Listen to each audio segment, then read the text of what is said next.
आज हम एक ऐसे चैप्टर की शुरुआत कर रहे हैं जिसमें सिर्फ गणित ही नहीं, आपकी सोचने की ताकत, आपकी तर्क शक्ति और आपकी जो है समझदारी की असली परीक्षा होगी। सोचिए, अगर आपसे हम कहें कि एक पेन और एक कॉपी की कीमत 100 रुपया है, कॉपी पेन से 40 रुपया अधिक है, 40 रुपया कीमत अधिक है, तो आप बताइए दोनों की कीमत कितना होगी? तो क्या आप इसका आंसर दे पाएंगे? तुरंत आंसर दे पाएंगे? मुझे लगता है कि नहीं दे पाएंगे। तो ऐसे सवालों का हल जो है इस चैप्टर में हम लोग सीखेंगे, बहुत ही आसानी के साथ सीखेंगे। ये कोई आम चैप्टर नहीं है, ये है दो चर वाले रैखिक समीकरण युग्म, जिसका हर सवाल एक कहानी है और हर कहानी में एक छुपा हुआ एक लॉजिक है जो आपकी जिंदगी भर काम आएगा। ये बहुत ही इंटरेस्टिंग चैप्टर है, बहुत मजा लगने वाला है, इसलिए आप शुरू से लेकर अंत तक देखिए। तो चलिए हम लोग स्टार्ट करते हैं। सबसे पहले हम लोग देखेंगे इस चैप्टर का नाम जो है दो चर वाला रैखिक समीकरण युग्म है, और अब देखेंगे दो चर वाले रैखिक समीकरण किसे कहते हैं।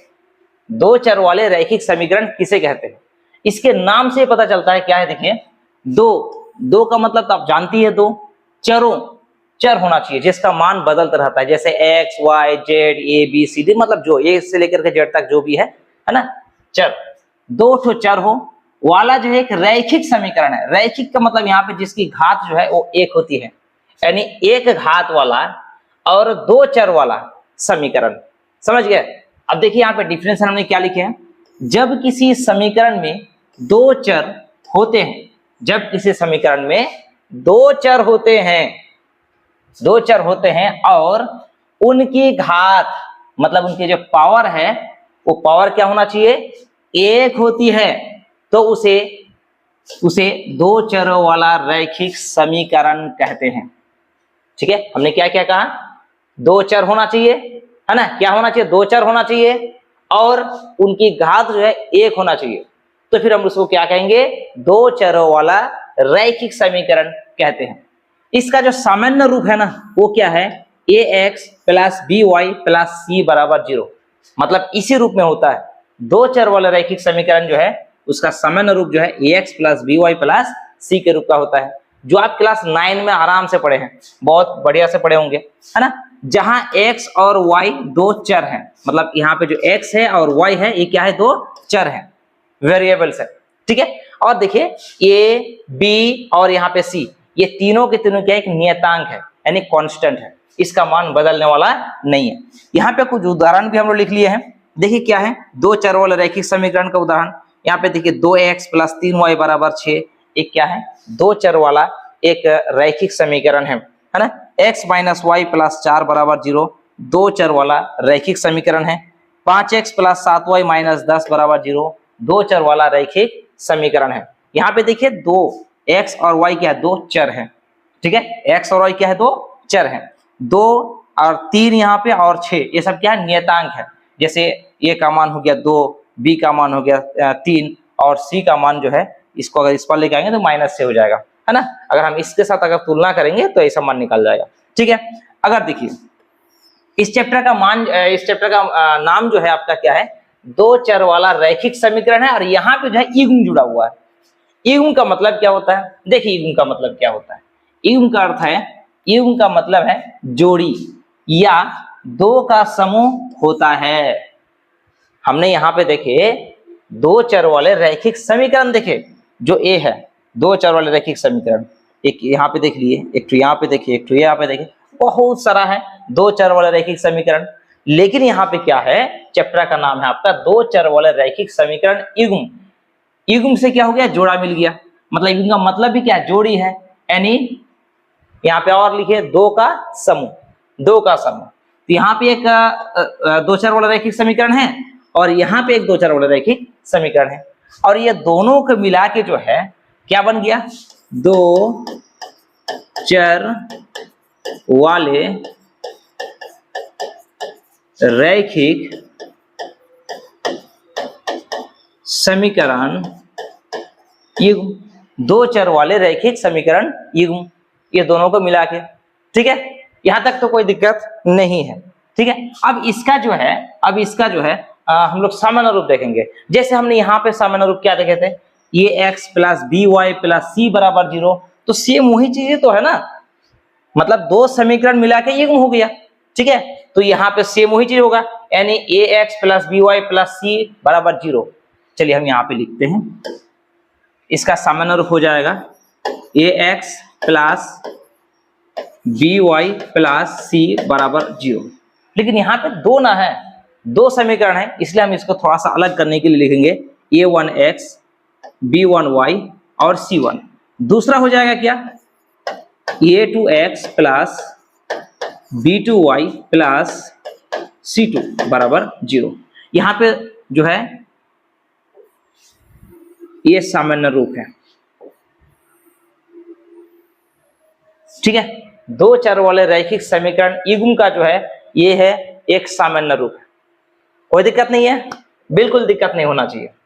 देखिए अगर हम इस समीकरण को जो है इसके साथ अगर तुलना करें, ये 2x प्लस 3y बराबर 6 को हम इसके साथ तुलना करेंगे तो क्या हो जाएगा, देखिए a1x यानी a1 के जगह में जो है a1 के जगह में क्या है, देखिए 2 है, ठीक है। अब y तो y है, b1 के जगह में क्या होगा 3 होगा, सॉरी यहाँ पे लिखते हैं b1 बराबर 3 हो जाएगा, ठीक है। अच्छा ये जो 6 है ना, 6 को इस पर लेके आ जाएंगे तो क्या होगा, ये माइनस से हो जाएगा। चलिए हम यहाँ पे लिखते हैं 2x प्लस 3y और ये प्लस से इस पर आएगा तो क्या आ जाएगा -6 बराबर 0। इसमें भी लिख देते हैं x माइनस वाई प्लस 4, ये तो वैसे ही वैसे ही है, इसको हमको कुछ करना नहीं है। ठीक, तो b1 बराबर कितना हो जाएगा, यहाँ पे 3 हो गया, और c1 बराबर क्या हो जाएगा -6। कोई दिक्कत नहीं है। अब इसके साथ हम इसका तुलना करेंगे, ये जो नीचे वाला जो समीकरण इसके साथ तुलना करेंगे तो क्या हो जाएगा, a2 बराबर, a2 के जगह में क्या होगा, यहाँ पे कुछ नहीं मतलब क्या 1 है, 1 हो जाएगा, और b2 के जगह में यहाँ पे कुछ नहीं मतलब क्या 1 है, यानी b2 बराबर -1 होगा, और c2 के जगह में देखिए +4 है। हम इस तरह से a b c का हम लोग मान निकाल सकते हैं, ठीक है।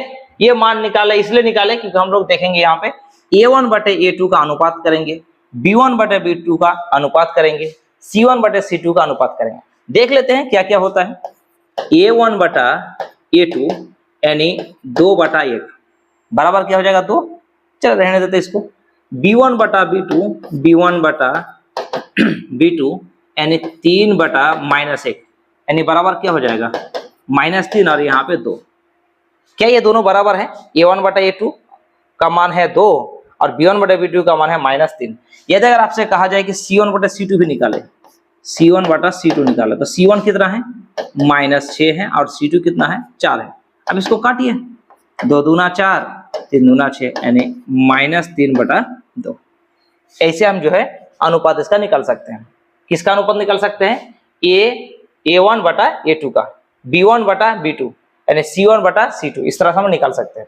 चलिए आगे देखिए क्या है, देखिए बहुत इंपॉर्टेंट चीज है, इसको जो है आपको बढ़िया से समझना चाहिए। क्या देखिए, अनुपातों की तुलना, जो हमने यहाँ पे अनुपात किया है ना, दो समीकरण में जो है ये जो अचर पद है कांस्टेंट है उसका हमने अनुपात किया यहाँ पे, तो अनुपात की तुलना देखिए क्या क्या है। अनुपात की तुलना देखिए a1 बटा a2 बराबर अगर नहीं होगा b1 बटा b2 के, जैसे यहाँ पे देखिए a1 बटा a2, देखिए a1 बटा a2 का मान 2 है और b1 बटा b2 का मान है -3। क्या ये दोनों बराबर हैं, बराबर नहीं है, ठीक है, बराबर नहीं है। उस स्थिति में रेखाएं क्या होंगे, प्रतिच्छेद करती हुई रेखाएं, यानी उस स्थिति में क्या हो जाएगा, प्रतिच्छेद करती हुई रेखाएं। कहने का मतलब है अगर हम इसको ग्राफ में अगर इसको खींचेंगे, रेखा खींचेंगे तो ऐसे हो जाएगा, मतलब किसी एक जगह में जो है वो एक बिंदु में क्या करेगा, प्रतिच्छेद करेगा, ठीक है, प्रतिच्छेद करेगा। तो फिर बीजगणितीय निरूपण क्या होगा, केवल एक हल होंगे। देखिए एक ही बिंदु पे कट रहा है ना, प्रतिच्छेद एक ही बिंदु में हो रहा है, इसका मतलब है इसका हल भी क्या होगा, एक ही हल होगा। आशा करता आपको समझ में आ गया। तो इसको क्या है, a1 बटा a2 और b1 बटा b2 अगर आपस में बराबर नहीं है तो उस स्थिति में क्या होगा, रेखाएं प्रतिच्छेद करेंगे। अगर प्रतिच्छेद करेंगे तो उसका केवल एक हल होंगे या फिर वाद्वितीय हल होंगे, ठीक है, कोई दिक्कत नहीं है।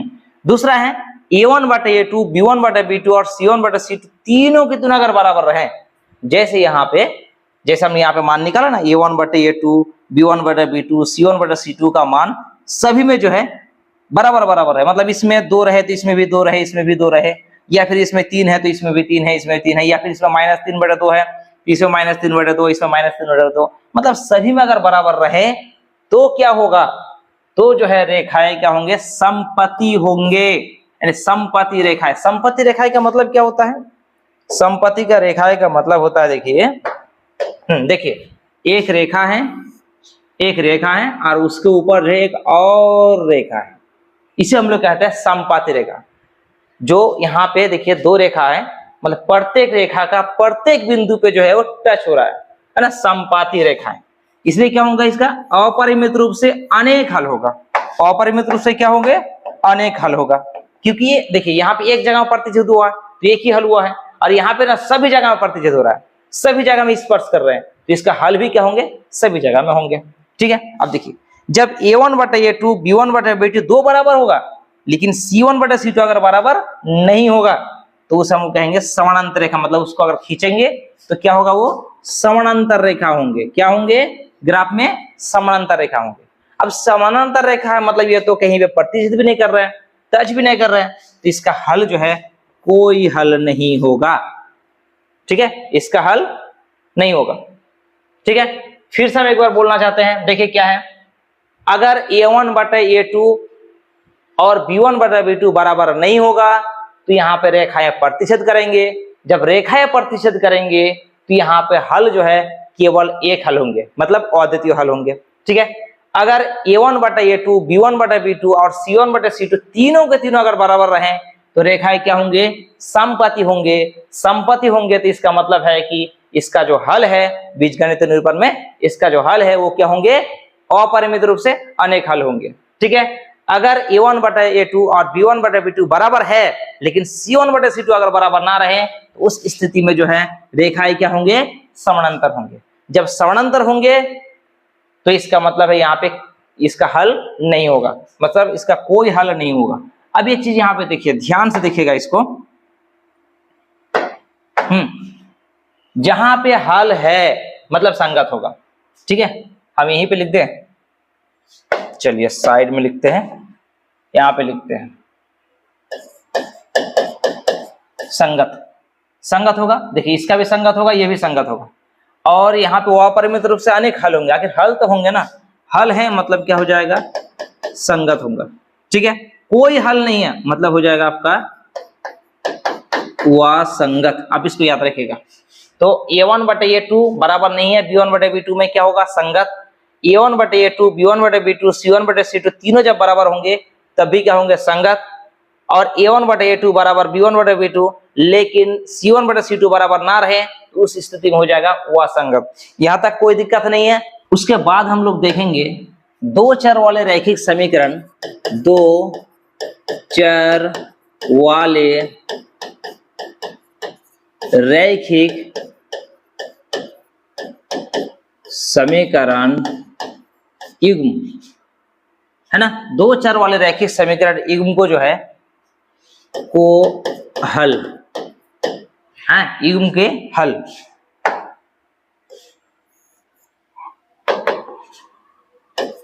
का हल। ठीक है, मतलब दो चर वाले रैखिक समीकरण युग्म का हल हम कितने तरीके से कर सकते हैं, कितने तरीके से हम लोग कर सकते हैं। इसको जो है हम लोग दो तरीके से जो है दो चर वाले रैखिक समीकरण युग्म का जो हल कर सकते हैं। ये पहला तरीका है ग्राफीय विधि। पहला तरीका क्या है, ग्राफीय विधि। ठीक है, और दूसरा तरीका है बीजगणितीय विधि। बीजगणितीय विधि विधि। ठीक है, यानी दो ही तरीके से हम इसको हल कर सकते हैं, एक हो गया ग्राफीय विधि और एक हो गया बीजगणितीय विधि। और बीजगणितीय विधि जो है अब क्या है देखिए, बीजगणितीय विधि में जो है एक हो गया आपका प्रतिस्थापन विधि,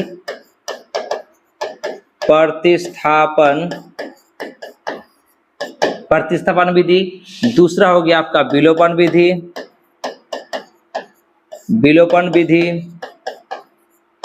विधि। और तीसरा हो गया वज्र गुणन विधि। वज्र गुणन विधि। ठीक है, अब हम लोग जो है ना दो चार वाला रैखिक समीकरण को टोटल हम लोग 4 विधि से जो है इसको हम लोग क्या कर सकते हैं, इसका हल ज्ञात कर सकते हैं, यानी एक्स और वाई का मान हम लोग निकाल सकते हैं। ठीक है, ग्राफी विधि को जो है आप एक्सरसाइज जो है एक्सरसाइज 3.1 में आप सीखेंगे। प्रतिस्थापन विधि को जो है एक्सरसाइज 3.2 में सीखेंगे। विलोपन विधि को एक्सरसाइज 3.3 में सीखेंगे। और वज्र गुणन विधि को जो है इस न्यू किताब से जो है हटा दिया गया है, तो हम लोग इसको नहीं पढ़ेंगे, यानी यहाँ पे केवल हम लोग 3 ही विधि को हम लोग पढ़ेंगे। तो ठीक है, अगले क्लास में हम लोग जो है एक्सरसाइज 3.1 को हम लोग देखेंगे। ठीक है, तो आज का क्लास यहीं तक करने देते हैं। अगर आपको ये क्लास अगर अच्छे लगे या फिर रेगुलर इसी टाइप का आपको वीडियो चाहिए तो आप क्लास को शेयर कीजिए, लाइक कीजिए, और अगर चैनल में पहली बार आए हैं तो चैनल को सब्सक्राइब कीजिए। धन्यवाद।